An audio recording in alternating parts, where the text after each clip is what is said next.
I installed this Dreo wall-mounted smart heater in my workshop, which is out there. It's freezing today, but I can jump on the app, turn it on, and wait for the room to hit my ideal temperature before I head out there. This thing was super easy to install, and it comes with everything required to take out the guesswork.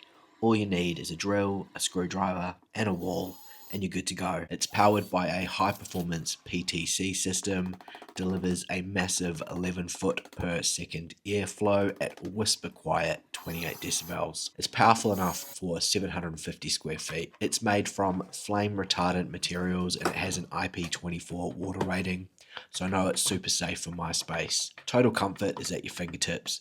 The 30-degree manual oscillation ensures every corner of your room stays cozy, and you can adjust the settings with the supplied remote, the free Dreo app, or even your voice via Alexa. So if you're looking to be conveniently toasty this winter, I highly recommend the Dreo wall heater. Dreo have a great range of heaters on the market, but I highly recommend this one if you're looking for something wall mounted and not too big. And of course, it's got the smart feature so you can turn it on remotely.